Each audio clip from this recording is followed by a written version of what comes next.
bentuk-bentuk dari interaksi sosial ini yang pertama adalah proses asosiatif. Proses asosiatif sendiri terjadi apabila seseorang atau sekelompok orang melakukan interaksi yang mengarah kepada kesatuan pandangan. Nah, contoh dari proses asosiatif sendiri yang pertama yaitu ada kerjasama, yang kedua ada akomodasi, dan yang ketiga ada asimilasi.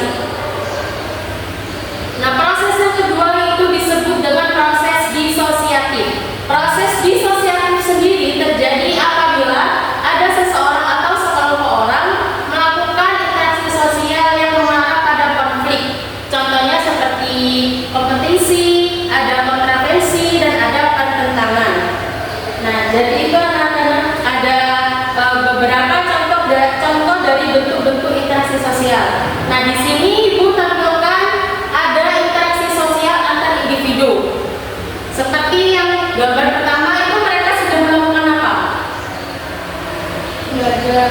Nah, itu kan interaksi sosial antara individu dengan individu.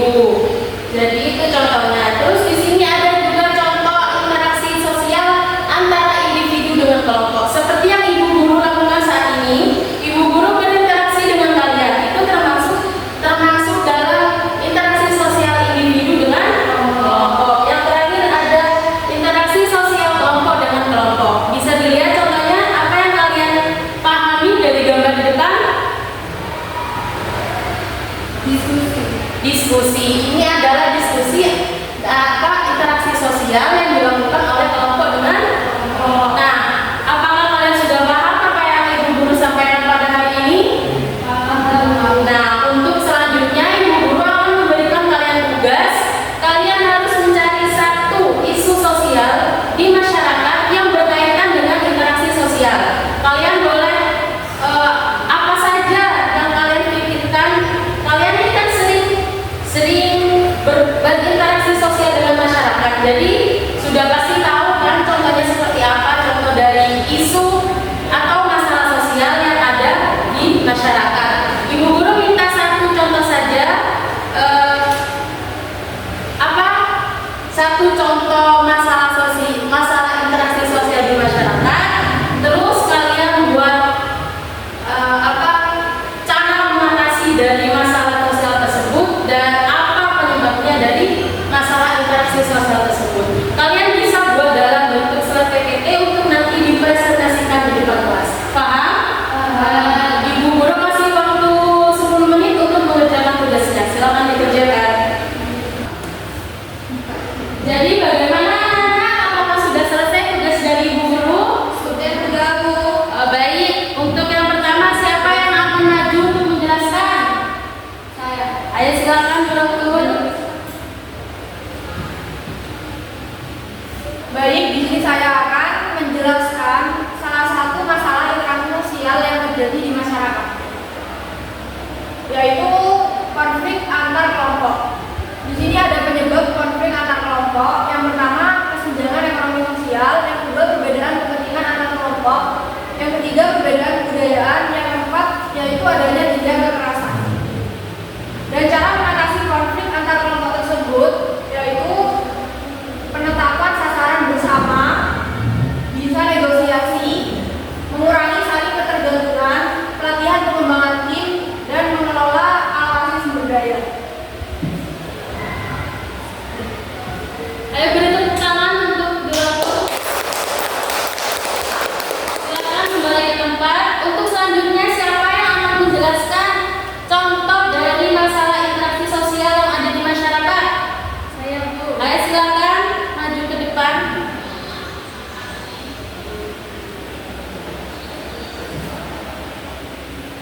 Di sini saya akan mempresentasikan salah satu contoh interaksi sosial. Yang contoh yang saya dapatkan yaitu isolasi sosial.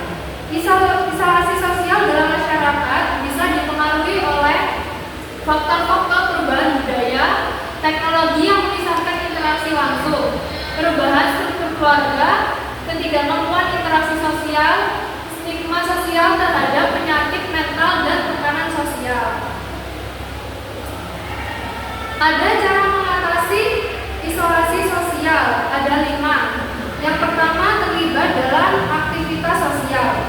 yaitu bergabung dengan kelompok atau komunitas yang memiliki minat atau hobi yang sama. Yang kedua, membangun hubungan interpersonal, yaitu melakukan upaya untuk mempererat hubungan dengan orang-orang di sekitar, seperti teman, keluarga, dan tetangga. Yang ketiga, mencari bantuan profesional, yaitu konseling atau terapi bisa menjadi cara efektif untuk mengatasi masalah isolasi sosial. Yang keempat, membangun keterampilan sosial, yaitu melalui kursus atau pelatihan. Yang kelima, menjangkau orang lain, yaitu mengambil inisiatif untuk memulai percakapan atau mengajak orang lain untuk melakukan aktivitas sosial dapat membantu memecah keheningan dan mengurangi isolasi. Itu saja yang saya dapat sampaikan. Terima kasih. Ayo beri tepuk tangan untuk kita. Baik, yang terakhir, contoh yang terakhir akan disampaikan oleh Nilam. Silakan maju ke depan.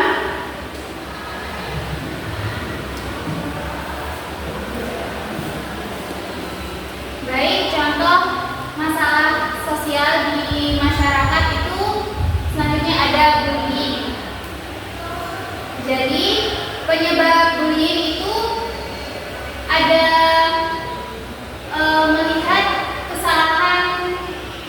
melihat orang lain melakukan kekerasan, kemudian kesalahan pola asuh keluarga yang terlalu keras, terus ada kurang mendapatkan perhatian dari keluarga dan orang di sekitarnya.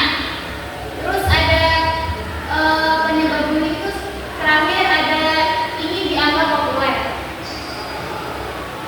Selanjutnya cara mengatasi bullying itu menciptakan komunikasi yang baik dan terbuka, kemudian membangun kepercayaan pada diri anak-anak, kemudian mengikuti kegiatan ekstrakurikuler untuk mengembangkan hobi dan sosialisasi.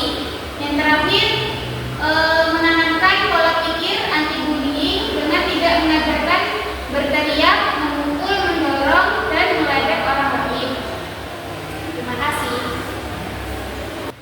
Baik, terima kasih anak-anak sudah mau memberikan 3 contoh dari isu interaksi sosial yang terjadi di masyarakat. Dari 3 isu yang sudah kalian sampaikan, itu merupakan isu yang sering kali terjadi di masyarakat.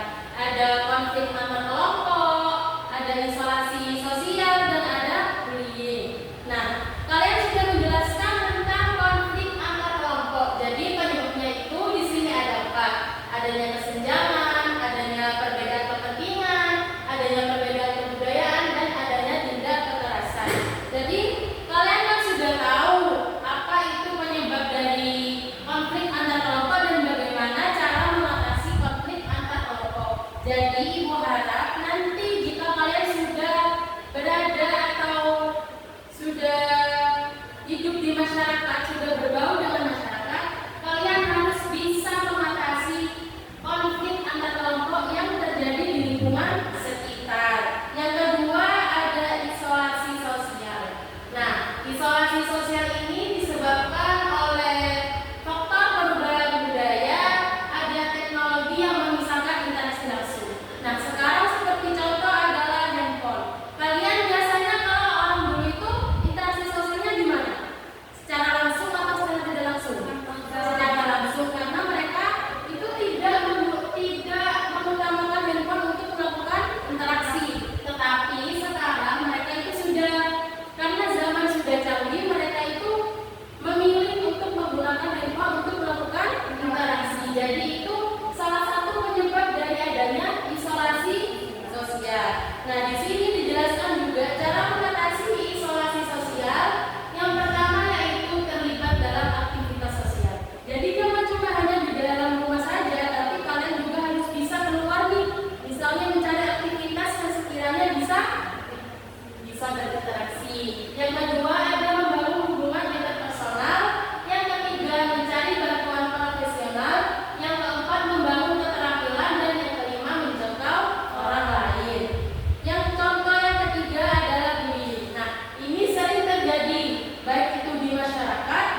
kemudian.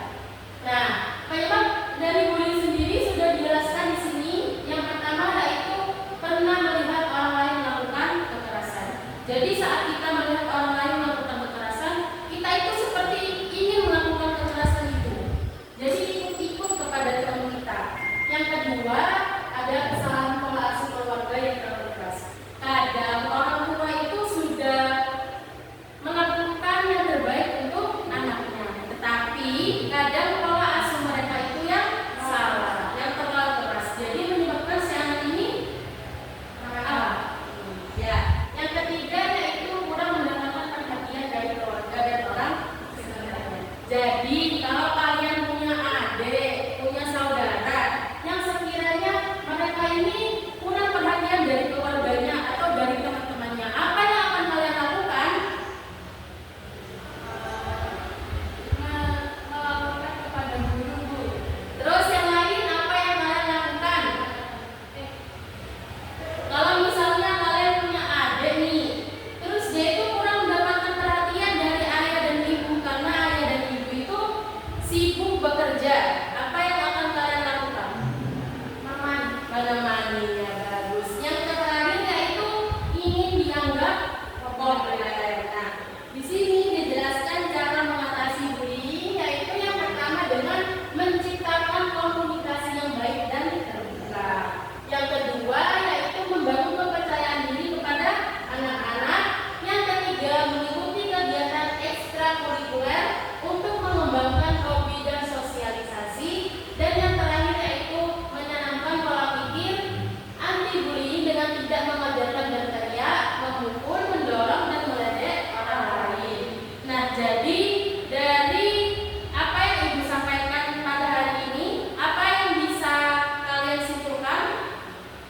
Ada yang bisa menyimpulkan pelajaran hari ini? Ayo, siapa yang mau menyimpulkan pelajaran kita pada hari ini? Kalau tidak ada yang mau maju, Ibu akan tunjuk satu orang.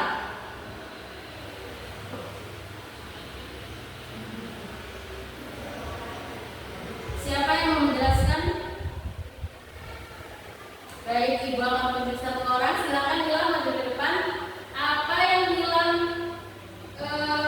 dapatkan? Apa yang Nilam ketahui tentang interaksi sosial dan contoh dari isu-isu di masyarakat tentang interaksi sosial? Silakan